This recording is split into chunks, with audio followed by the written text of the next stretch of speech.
Thank you. Good afternoon, everyone. First of all, I would like to thank Nest for organizing the second Boost conference. It's great to be back here and with an agenda for discussing developments in terms of innovation, in terms of progress of our sector. I work in the sector for more than 25 years. So I'm one of the old guys around the table, and I've been working regarding data for almost my life. And I remember that data in the past used to be boring. It was those guys that no one wants to talk about, no one actually knows what they are doing. But we had recent transformations. It became sexier with all the dashboards that everyone is producing, that everyone is selling. It became interesting. But COVID came, and after COVID, I think we all find a different reality. Because now data is needed. It's not about being boring or not. People need, and I think all the panels since this morning talked about the need of driving and building new business models, adapting what we do, and the role of data, it's absolutely important. Also in the morning, and until, I would say, the previous panel, we were discussing businesses. So how can technology, how can innovation actually change the way that we do our business, the way that we engage with our customers, the way that we make more profit. Now we come to a point, and I think, Fatima, thank you very much for your brilliant presentation. Now it's time for destinations. And I think the unique factor that the tourism sector has regarding other sectors is demand and supply occur in one place. And that place has to be managed. It was, I would say, I'm one of the guys that say that destination management is a pure theory, but I think now, for one reason or other reason, we need actually to manage. So it's for me my privilege to have three friends in our panel, and I'll spend the next 25 minutes discussing with them their perspectives on how can we use smart technology, how can we use data to actually better manage our destinations.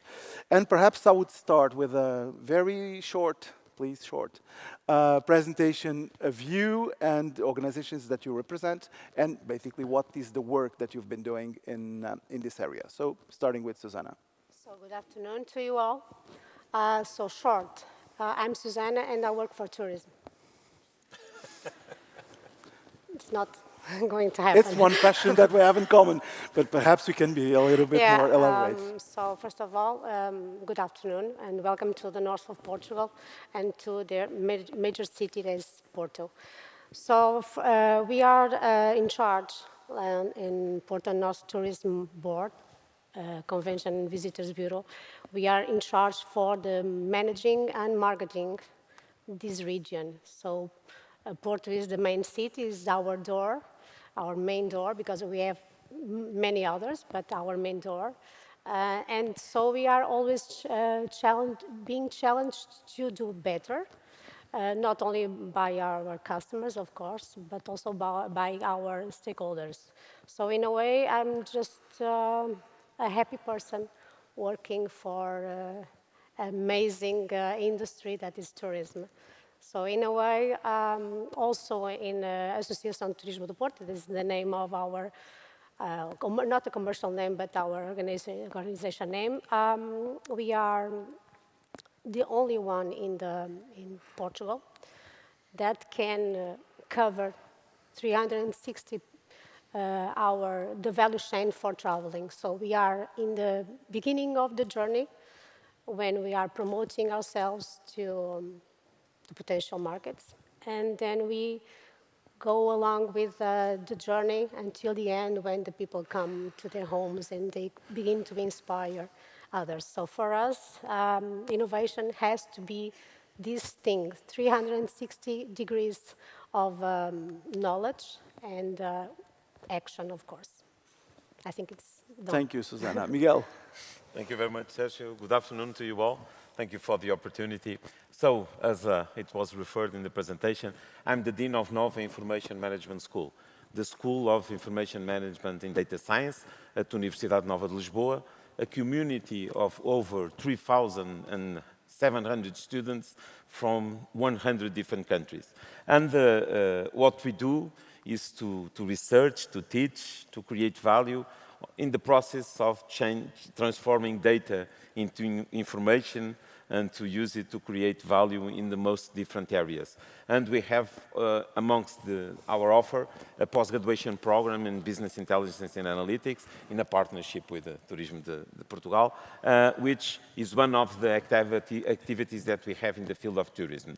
Nevertheless, in the context of this panel, Smart Territories, it's closely related with one of our labs. We have 12 Nova Analytics Labs, and we have one, which the name is Nova Cidade Urban Analytics Lab, where over the last years we have been exploring the capacity of using data to support the construction of more smart and sustainable cities, and more recently moving from cities to municipalities and to territories.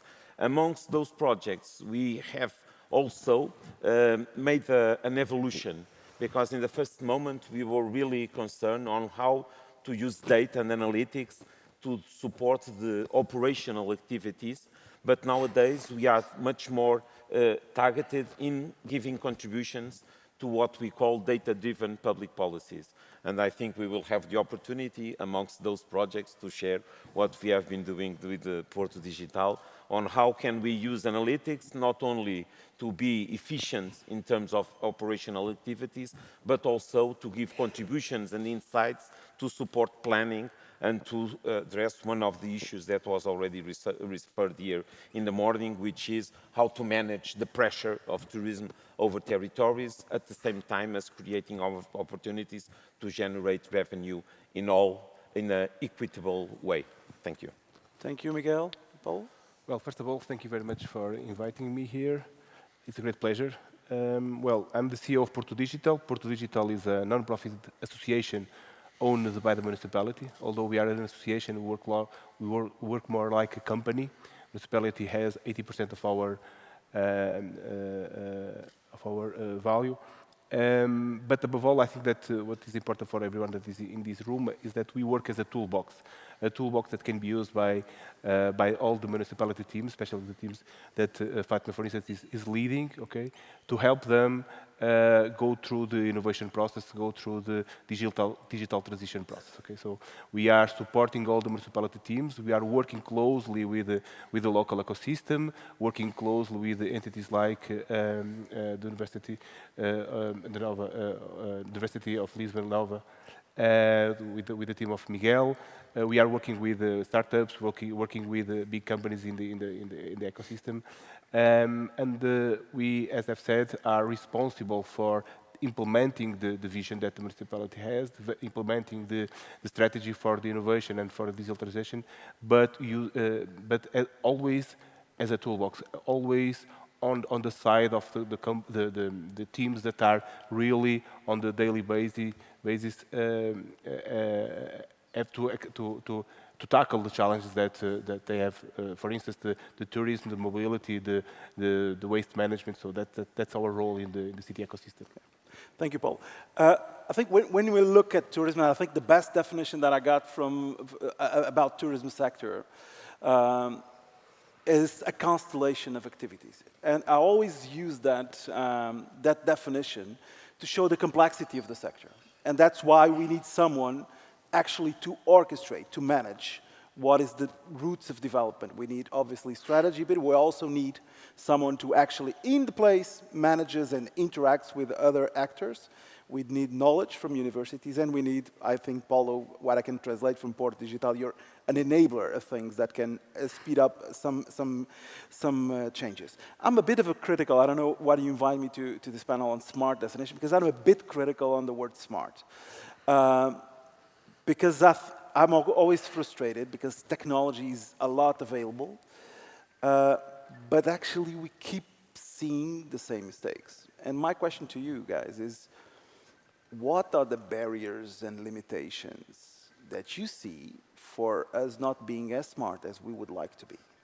It's not an easy one. It's lack of data available. It's lack of investment available. It's lack of leadership or analytical skills? How do you see things that are not happening? And I'll leave the last question for the things that happen, because we have to end with a positive approach. So what do you see as barriers and limitations to this process? I would start with Miguel. Thank you. I think that there are, I will tell about the barriers, but I will also speak a little bit on how do we address them, okay? So first of all, of course, there is still today a huge problem related with data governance and data access, but that is not something that is a specific characteristic of the tourism sector. I never had any project in any organization, in any area, where we didn't have problems with data governance, okay? And so people tend to think that, and now ChatGPT is also doing the same thing as previously all the hype with the Power BI, is that this is not a cherry on the top of the cake, and that the organization needs to change on the way they manage the data so that it can be used.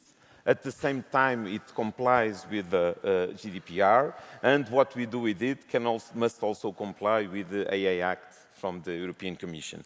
And so data governance is still a very weak point in the majority of the organizations. The second thing, I was thinking on referring it in the end, but now it comes to be the question, I will say it, is that the challenge we face is huge. Why? As you said, technology is there. It's the most amazing things we saw during the day about what we can do, but the speed of evolution of technology makes it critical for organizations to have the skills necessary to take advantage of it. And in the tourist sector, this is an issue, okay? I can share a story about our post-graduation, because I see in the audience also a former student of the post-graduation, that when he started, it was an entrepreneur in the sector, and after he finished, he still is an entrepreneur in the sector. But we have, in the first edition, half of the students, they had a new opportunity in the career, but all of them moved outside of the tourism sector because they didn't find a position that would compensate their skill. And these are the problems. What do we do in order to try to solve this? What we do at university nowadays in the projects that we have, they are not in reality typical research project, because although we want to have scientific results and papers and contributions to new knowledge, we try to be more like an innovation lab. So what we do is that what we do, it's a prototype of something that can be productized. And in the project that we have with Porto Digital, that's what we do. We create something that in the end, it's not a toy application, it's not a scientific project, it's something that is using the data as it comes from the source, and it's something that we can deliver to our partner in order to be productized. And on that process, we have also specific training programs, and we work as a team between the partners so that the knowledge is in reality transferred to the organizations so that they can move forward without our intervention. Thank you, Miguel. Paul, you've been working a lot on putting technology in the city of Porto. How do you see those barriers and limitations to the adoption and the next step, which is using those amazing technologies to actually speed up the quality of management and the quality of visitor experience in the city? Well, first of all, I think that it's important to be able to manage change on one side, and on the other side to kind of manage the expectations that people usually have on the power that technology can have on their daily work. Okay, I would say that a big effort on our side is to manage all that excitement that usually comes when we see the crazy things that ChatGPT is doing, Midjourney, and so on. So, but we have been dealing with this kind of hype all across the projects that we have been developed. So managing the expectations, really working on very specific and concrete use cases in which we can really create value on top of the technology that we have on nowadays. This is really important, and this is something that creates a trust link between our teams and our, let's say, clients inside the municipality. Okay, that's really important. I'm full aligned with you. I really don't like the smart label that we tend to put everything in every project that we usually tend to do. We don't have a smart cities strategy, although everyone is asking about the smart city strategy on Porto side. We don't believe on this hype approach that usually comes from the market. So it's really important for us, as I've said, try to balance between the real value that technology has, and at the same time be able to use this value on concrete use cases inside our municipality. So that's why we create this, I'll say, recipe in which Porto Digital has a full stack approach from the infrastructure. Okay, we are a telco operator, something that usually people forget. Porto Digital is a telco operator. We can buy from Porto Digital a fiber optical circuit if you want, although we don't sell it directly to the end customers.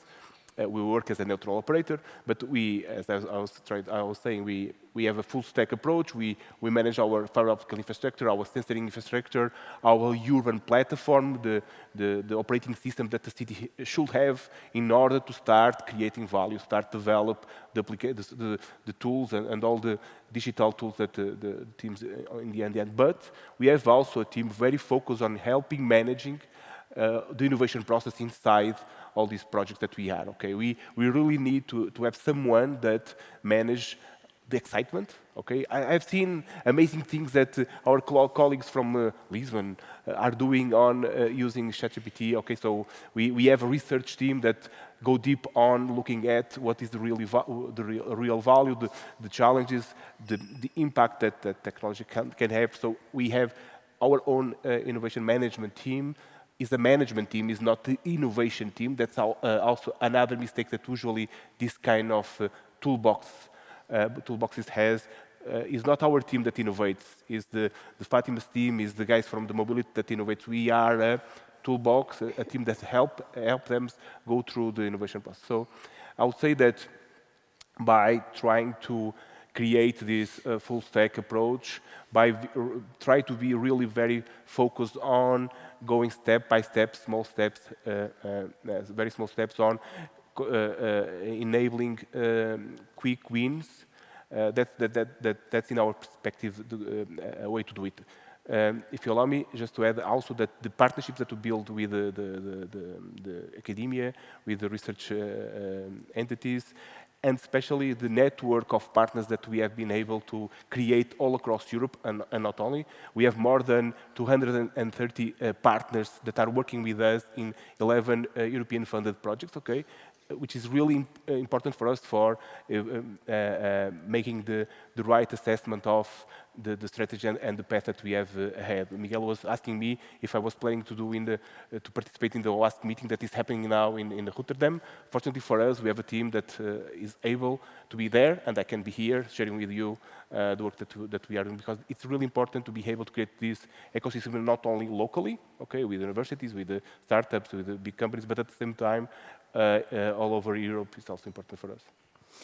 Thank you, Paul. Susanna, how does destination management organization, I think your passage from marketing to management, it is a challenge. How do you see the barriers of limitations for you to use actually data available to progress in terms of the management of destinations? First of all, I'm with you. I don't think smart is enough. I think at this time, it's better to have a strategy based on people's driven innovation and not only tech innovation. So I would prefer wise tourism destination and trying to put the main asset of tourism, that is people, the ones that receive it, the ones that travel, in the center of all the strategies and all the tactics in tourism. So saying that, I think at this moment we are still afraid of sharing. I think the main barrier is they're afraid of sharing. The people's, for instance, public is afraid of sharing with the private sector some kind of information, and the way around also happens. And in that dispute, for a lot of years, it arrives tech, and then nothing changed in the process. So I think, first of all, we do have to have, again, commitment to do this, to change the way we see the problem and the way you want to have the problem solved, then to collaborate, and collaborate in action, not just to say it is important and to talk a lot about the importance, but not doing the step ahead and doing things. So for me, the main aspect is trying to give away the information in order to receive also, and to not being afraid of the change. For us, it's not theory. We are facing these problems in the field. We are just finishing a project. It's called the first marketplace with e-commerce for tourism animation companies, that is tours and activities.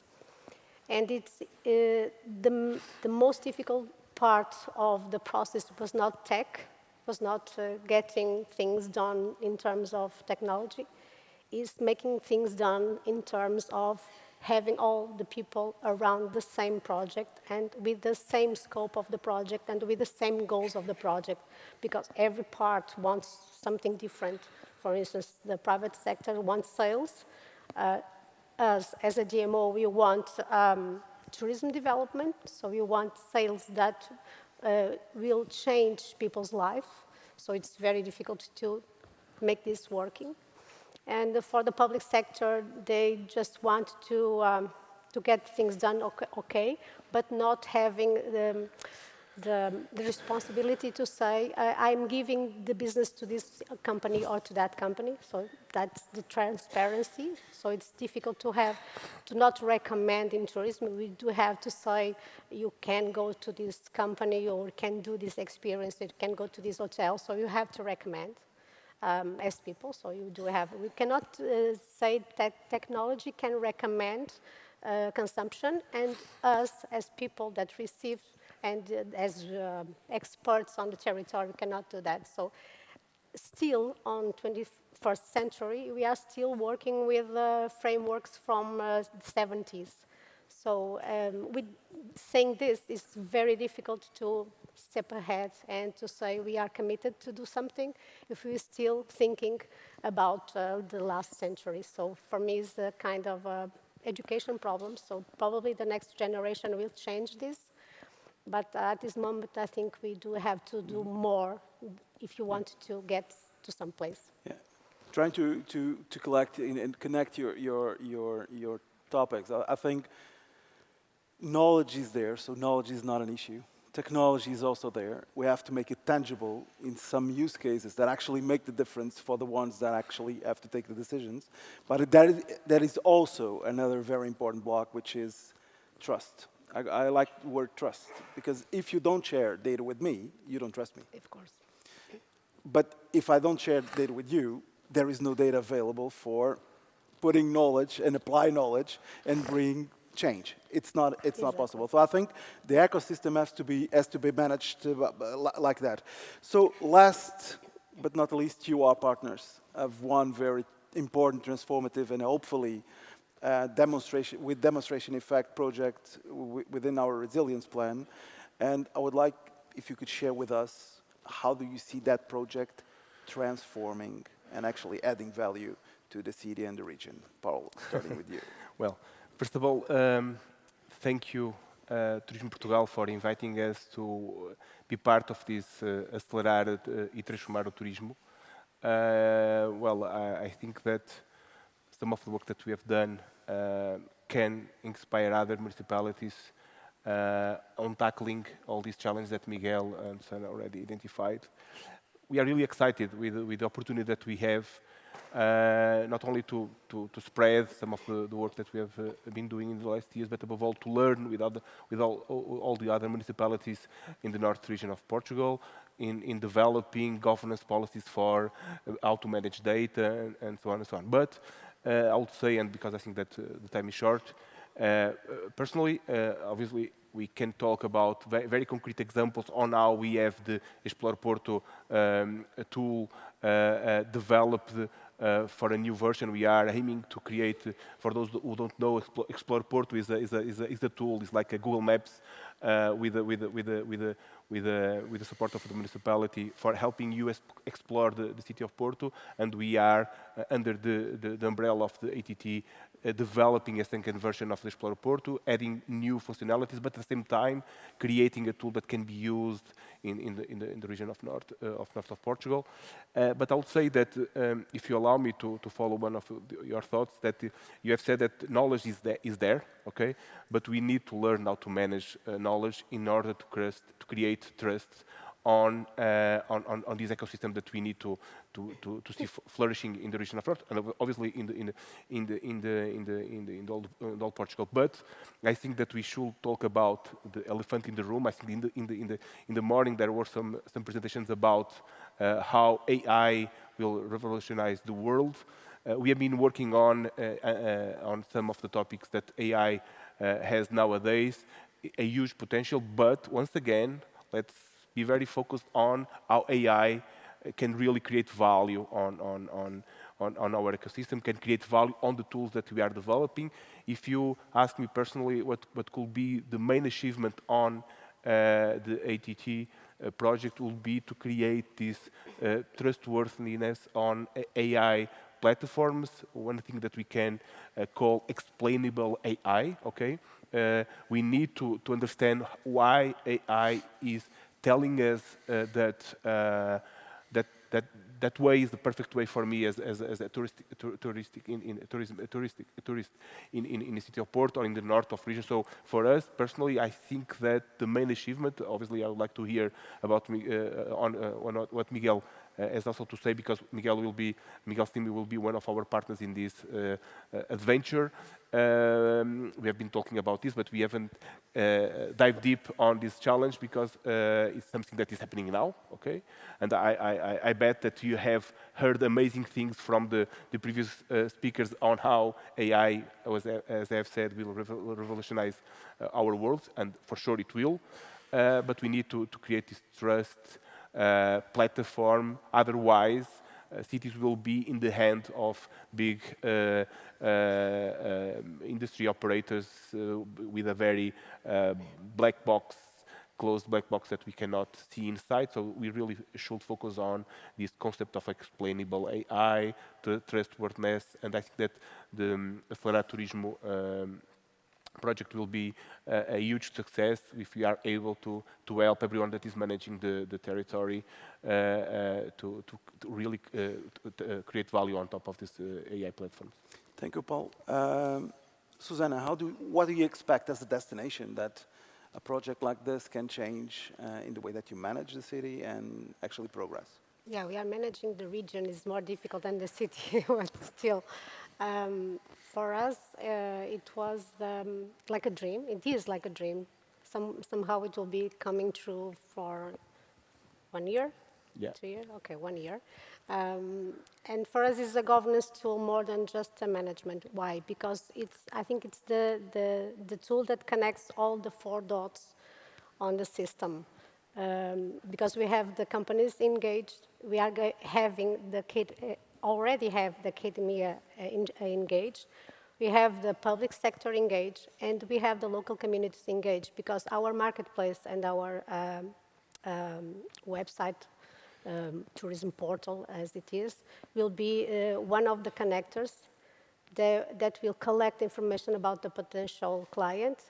It will be aligning that information through the behavior of the consumer while they are in the territory.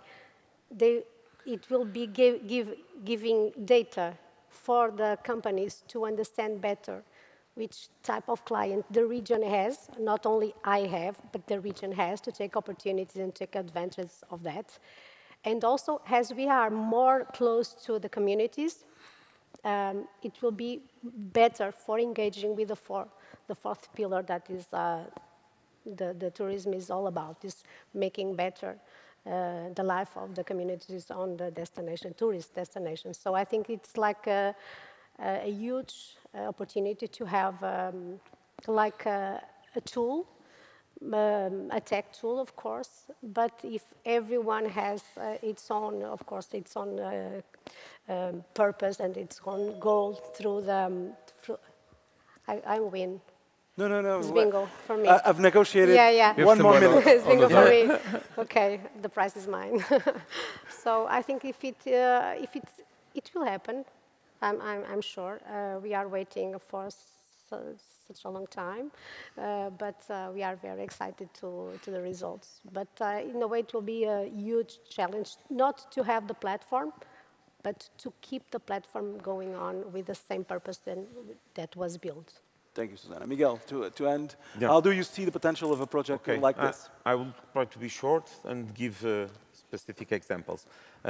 Although I need to start from the question of data, because it's true that we need trust, but if we want to move from data graveyards to data mines, it has value. And if it has value, we have to find some business model in order to create that data space. But I think that is something that is happening, although always defending the principles of open data initiatives. Regarding this project, the agenda, if you were invited by Turismo, we were invited by you. Thank you very much. We have been cooperating for several years now with different projects. And just let me give you a few examples of what we plan to do to tackle this for the challenge of, I will still keep on calling smart destination. Okay? Of course. I apologize for it. Over time, we started to create a framework where we are not depending on just data, what we can call bottom-up data, coming from the transactional systems of the municipalities or the sensors or the people, but also of what we call top-down data. Data from telco operators, data from Waze, data from SIBS or MasterCard, it doesn't matter. And we have created a model where we are not looking at the specific problems in a vertical way, such as many times happen, but we look at the city or a territory as a platform. And so what we are going to do is to augment a project that we have developed with the Oporto, which was the urban dynamic indicator.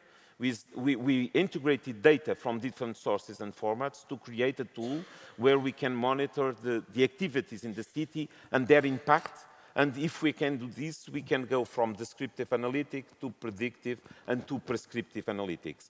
On top of that, we are working also with other questions that are relevant in the context of smart destination. Accessibility. Today we speak a lot about the 15-minute city. What about the territory? Is it accessible? So we have built a simulator where we have created a tool that can tell home by home how much time we will take to the public services or private services by walking, cycling, or by car, and then we are going to use it for point of interest in the context of tourism. Finally, another one which is walkability, which is nowadays one of the concerns, is to improve the active mobility, and so there is also a simulator to test different scenarios. In the end, what we are doing is taking a step forward in the ambition of creating digital twins. In fact, each day we are more close of having digital platforms that can replicate the real world, and we can test interventions and simulate scenarios before making the decision of changing, of making investments. Finally, of course, artificial intelligence. That's just to tell you that we have been exploring that space. We have, just to tell a very short story, because the time stopped counting, so now there is no problem. We have plenty of time now. To tell a story that we have been using in university, in classes with students, with professors, but also in our projects, and we have used it in the context of smart territories, and we have built a chatbot for a public transport system in the Oeste region of Portugal in order to test if it could replace the contact center. And it worked very well. It was built in 15 days, but just to tell you that in the first week, in all the answers, the bot added to the end of all the answers. And you can take your pet in the bus. I don't know why, That's but why we probably need explainable AI. it was the first 10 chatbots in the world, but we did it. But to tell you that the question of trust in the artificial intelligence is an issue, but if we can control, as it was referred here in the morning, the content that feeds the AI model, we can in fact have a higher level of trustness in the results that we achieve. And these are some examples of what we intend to do in the agenda. Well, thank you. Thank you very much, and looking forward to see the results of this project. Also, I would like to highlight that Nest was a huge pivot in driving this agenda, which is probably the biggest project that we had in our tourism ecosystem as a whole. So looking forward to the transformation that comes from that. Apologizing for the small delay, the 3 minutes that we had on our presentation.